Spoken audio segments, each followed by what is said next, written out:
Hey buddy, it's Space Coast Surf Fishing.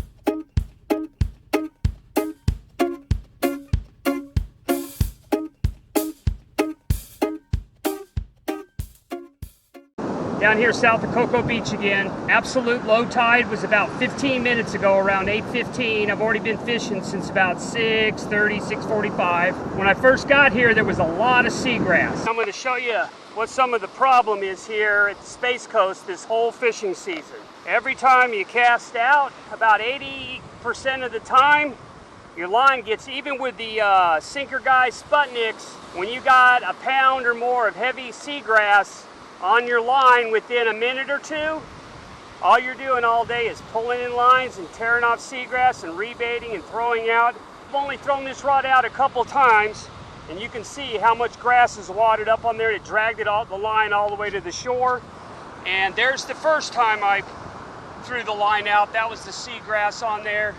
And here's the second time. I'm hoping this seagrass rolls by. I'm going to keep fishing this spot. There's no way to tell when you look at the surf today that there's this much seagrass out there because there's no seagrass. You can look down the beach and you can see that there's no seagrass anywhere on the beach except way up at the high water line. But when you throw your line out, you're catching a pound or two of seagrass every time.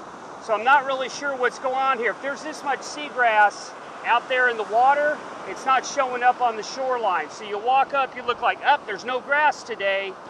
And then wham, when you throw your line out, you can see that rod that's down the way there. Look how much seagrass. I've only thrown that rod out once, and that's how much seagrass is on there.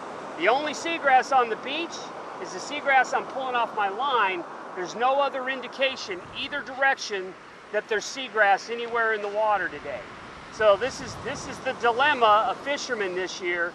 I don't know if it has to do with global warming or tide changes or whatever, but I have never seen this much seagrass consistently for 2 or 3 months straight. Usually you get a bad batch of it once or twice, but this year it's been every time I come to the beach almost, with the exception of a couple times, you're fighting the seagrass. So if you come to the beach between Port Canaveral and Sebastian, be prepared to deal with a lot of seagrass, even if it doesn't look like there's any seagrass out there. And now the seagrass is probably washed down the beach, so I must have had a bed of it right in front of me. Didn't catch any fish for the first hour and a half, and then about 8:15, right as the low tide hit, and it started to change back, started catching fish.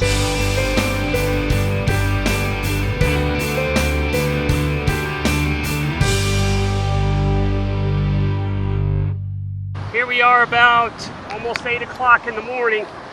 I got a really good strike on this rod. I'm not sure he's still on there. It's hard to tell with all this seagrass today, but a pretty good strike on this rod. Could be a catfish or it could be a whiting, we'll see. Yep, we've got a nice whiting. So the first fish of the day is a nice keeper whiting, probably right at about 11 inches.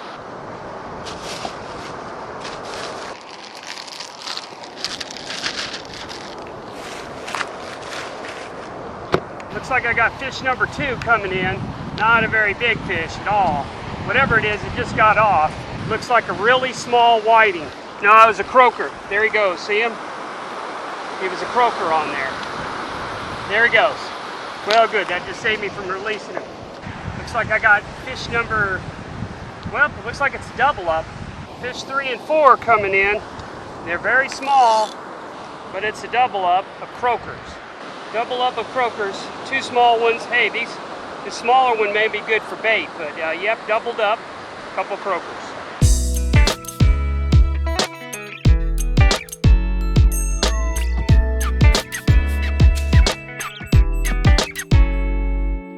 This one didn't hit the bottom almost, and it had a fish on it. In the process of putting the rod down, and it got a strike when I set the rod down. Not a great big hit, but it was just a hit. Whatever it is still on there. I'm gonna guess because of what's going on today, it could be a croaker, but we'll see. Looks like because of the lack of clarity in the water and a little bit of current, looks like there's gonna be a few whiting mixed in with a bunch of croakers today. Looks like the seagrass has moved on. Whatever seagrass was here, for the most part, it's not as bad as it was an hour ago. So the seagrass bed that was out in the surf right in front of where I was fishing has appeared to move to the north with the current. Hopefully the big rod down there with the live croaker on the end down there might catch something really nice. We'll see. I have seen some bird activity. Right when I got here this morning, there were some porpoises out in the surf a couple hundred yards offshore. So hopefully they've cleared out. They were headed south. Let's see what happens. Something hit this rod, not very big, but definitely getting some strikes now. Absolute low tide today was at 8:15, and now it's 8:30. The fish started biting here in the last 15 minutes. I call these croaker, a lot of people have corrected me, said these are called spots, but if you look it up, a lot of places it says they're called spot croaker. The other two I caught just a minute ago on the double up were Atlantic croaker, and this is a spot croaker. Nope, you piece of shit. Got a strike on this rod again. Boy, this end rod down here seems to be where all the fish are. Unfortunately, it's my second rod in. All the rods at the other end. Now, I'm not fishing with all my rods today because there was too much seagrass earlier. But if that seagrass has moved on, I might try to get the other rods out here. Another fish, nice sized croaker. Well, there he goes. That's a pretty good sized croaker if you eat croaker. If you keep croaker, that's good size. When they're about an inch thick like that, an inch or more thick, I'm going to put him in the bag because I might use him for bait another day. Now, Allie, here's one of those sail cats that you keep talking about. If anybody's curious, Allie's the one that does my editing on my video. It's my daughter.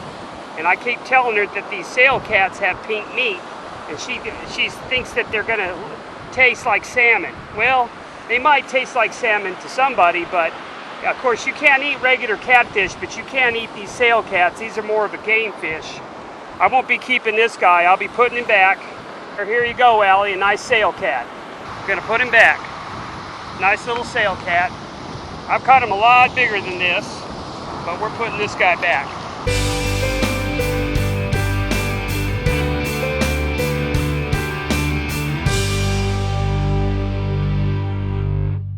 Well, we might have got lucky. I was just hooking up the camera down there on the end. This rod got struck just as I was finished hooking it up. It's double up, croakers. You can see the difference. The one with the stripes here is the Atlantic croaker, and then the other one I caught earlier that was about the same size was a spot croaker. One's definitely not a keeper, but it's a good bait size. The other one's probably a keeper, but I'm not going to keep it. Get this bigger one back. I haven't decided if I'm going to do anything with that little one yet. Well, this rod just got hit pretty good. Not fishing with all my rods today. You'll see on some of the footage I got 8 rods, but I'm fishing with the 2 big rods on the end, hoping for the best. Both those have live croaker on there, so they could catch just about anything. And the rods in the middle are catching croaker and whiting. Looks like this is a catfish. Now, old Mr. Kitty Fish, pretty good size one. Get him off the hook and get him back. These are good for cut bait if you're fishing for sharks. You need something bloody. I've used catfish heads a lot, but don't eat them today, so he's going back. This might be a bonnethead shark, the way it's fighting and the way it got a good hit. Yeah, it is. No, yep, a little bonnethead shark. So our first shark of the day. Nice sized little bonnethead. We'll get him off. Yeah, he hit really hard, and then as soon as you start reeling them in, they plane out on the surface. So it's pretty easy to tell that you got a bonnethead here. Yeah, it's first shark of the day, but small one. Yeah. This guy back, it's a nice bonnethead. First shark of the day. He got hooked right through the top part of his jaw here, so I finally got him off. We'll get him revived here. There you go. There he goes. He's headed back.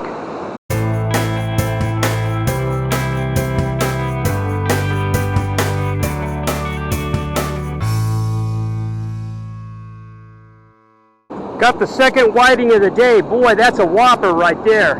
Maybe 5-6 inches long, maybe. I mean, these are good for bait. I mean, today the water's way too dirty and there's not enough fish action in the surf. But in a normal day when the water's clear, I might use this guy for bait because like redfish, shark, snook, tarpon, all will hit this size of a whiting. If you put them out there live, big fish just will tear these up. But today's not the day for that, so he's lucky, he's going back today. A couple more croakers coming in. These are spot croakers here, but it's a double up. I think that's the second or third double up on croakers today.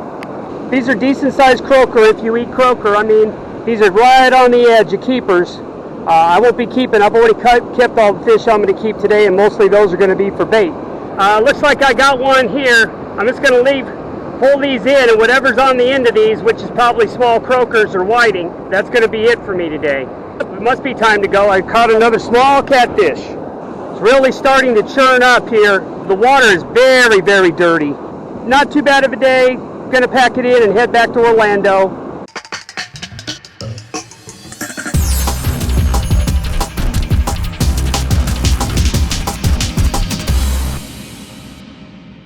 Hey everybody, it's Space Coast. Getting ready to pack it up. It's coming up on 10 o'clock. It's Sunday, so the beach is going to start filling up. Not a bad day. Didn't get skunked. Caught 12 or 13 fish, mostly croakers, a couple whiting, sailcat, one pretty good sized bonnet head, and a hard head.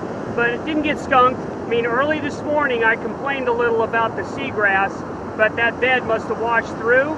So now, looking pretty good down the beach. Got a little bit of seagrass still, but not anything compared to the way it was earlier. You guys, I made it to 100 subscribers, so that's great. Now we're going to try to go for 200 subscribers. So if you like the content and you like the videos, be sure you subscribe and like to the videos. We're going to pack it up and head back to Orlando, and tight lines, everybody.